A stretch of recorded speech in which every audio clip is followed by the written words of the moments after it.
Hello everyone, welcome to the last but not least devlog regarding Com4. To start things off, please listen to the following two sounds and guess where the sound originates from.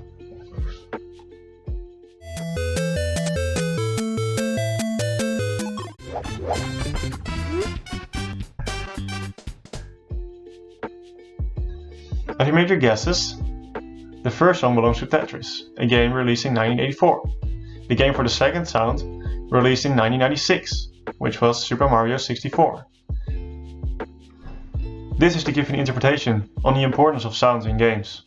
My name is Niels, a 25-year-old game development student and part of Team Toop, and this devlog will be about implementing an easy-to-use sound system into Unity using Fmod. The start of my journey was implementing Fmod into our project. Luckily, Fmod has made this process quite easy, as shown on screen. In a few clicks, my Unity project was ready to use Fmod, and it was time to gather some sounds. The first level I implemented sounds for was the autumn level. I created a list at the start of this sprint consisting of all of the sounds needed for the level. This included the specific mechanics for the level sounds, but also just general sounds. We have different mechanics in each season or in each level, and after collecting all of these sounds necessary, it was time to get to know Fmod. How do we actually use Fmod in our advantage?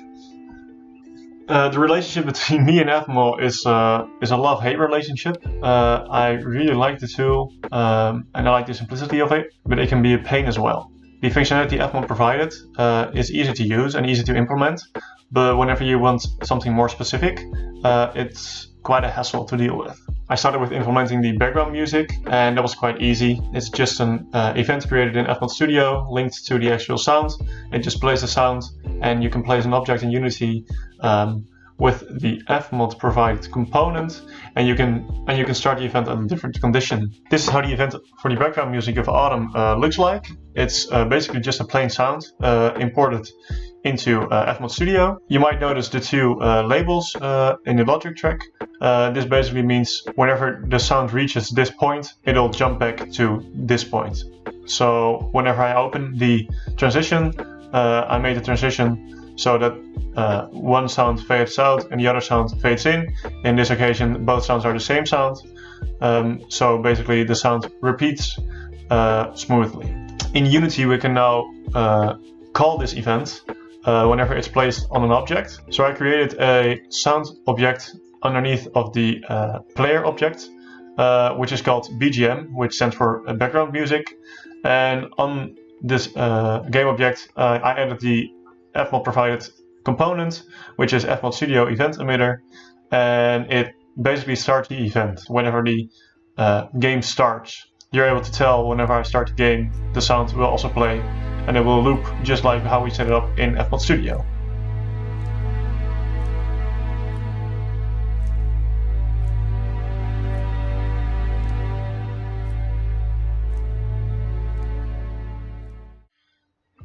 This was quite easy. For all of the other simple sounds, so to say, I did the same process and I applied the Fmod sound emitter just like I did with the background music. You can think of ambient sounds or sounds for the doors.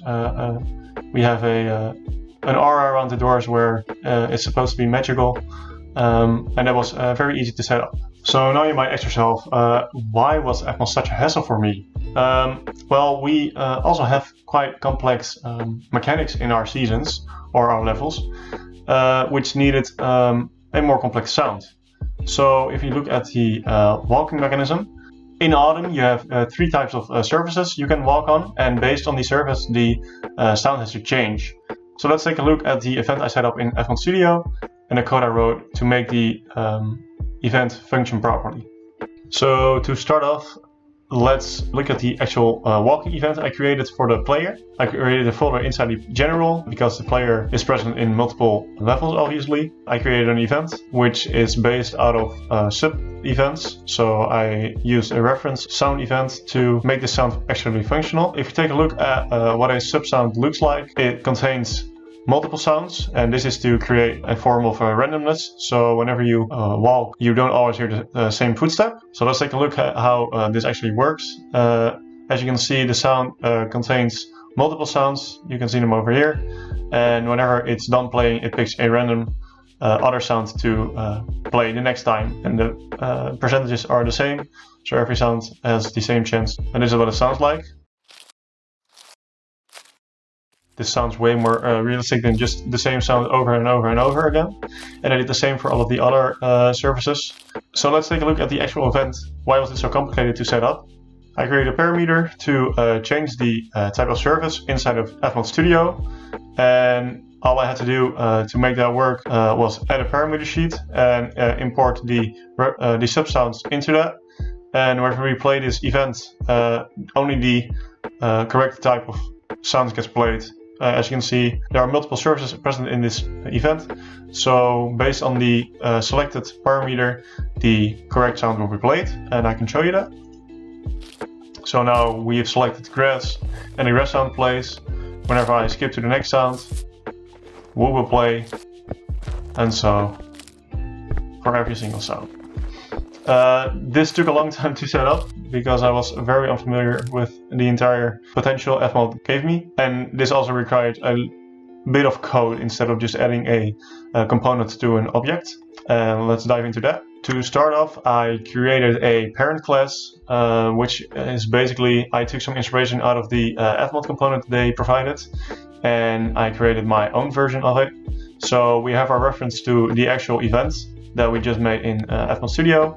We have our instance, so the sound instance, and we can give it a parameter name, which in this case we do need, and it will be translated into a parameter value, and this parameter value gets used to determine the actual surface. So how do we actually play a sound? Because FMod normally does that for us based on our selected condition, but since I can't use that class anymore, I have to write my own code. So I create an instance of the sound in the scene. I attach it to the game object the script is attached to. Then I assign my parameters, then I start the sound, and then I instantly release it.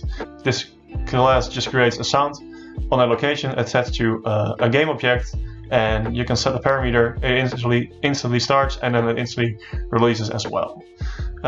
So I inherited from it basically in walking sound, and this is to determine whenever a player has actually like made a step inside of the level. And I do that based on a distance, which is 5, and then I calculate the distance, and whenever the distance is bigger than my step distance, I play the sound.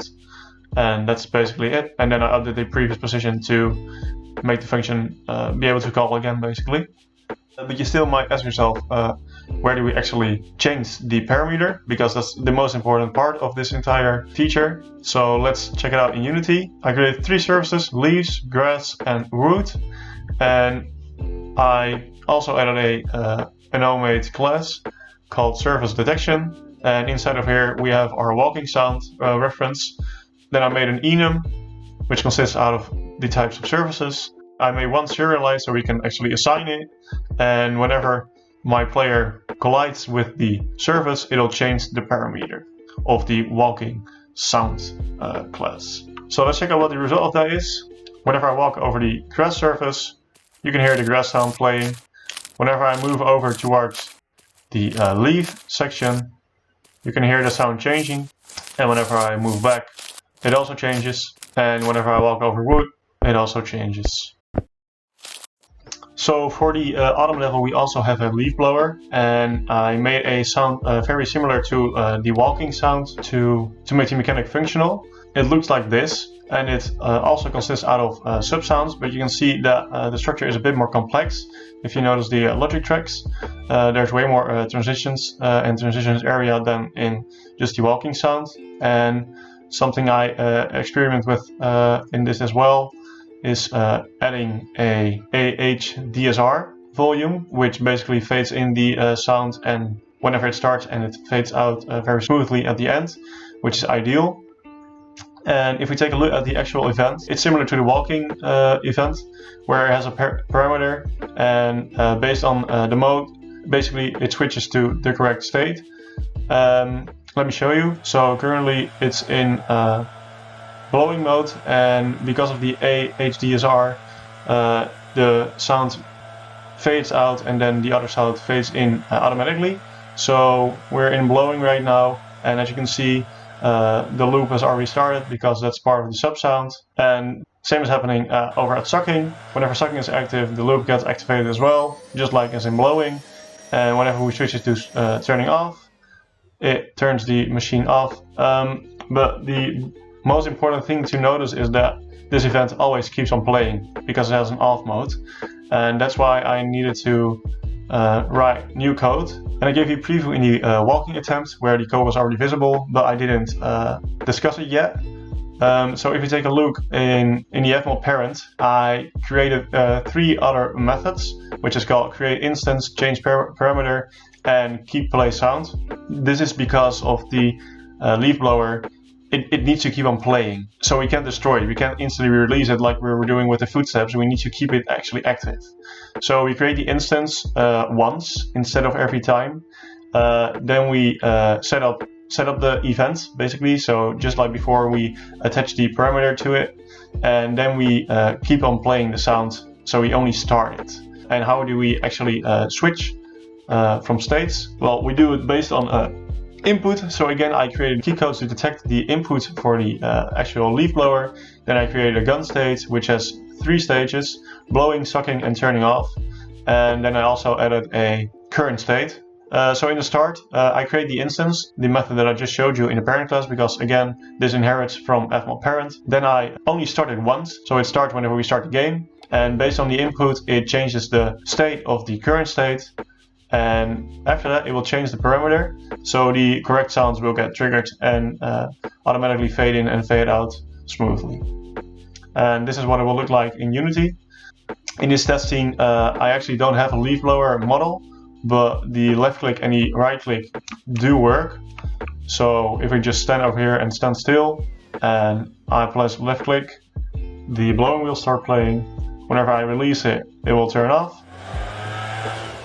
And whenever I hit my right mouse button, the sucking will start playing. Whenever I release it, it'll turn off. Something that you might have noticed is that my enum only has 3 stages, and the parameter inside of fmod Studio has 4, because off is actually a state. But I immediately transfer to off if the mode isn't blowing or sucking. So I can show you that whenever I'm in turn off, the states will actually change to off. I hope that you enjoyed my devlog about how I implemented a easy-to-use sound system into our project using Unity and fmod. I also hope that you learned something, and hopefully you're looking forward to our final trailer. See you then!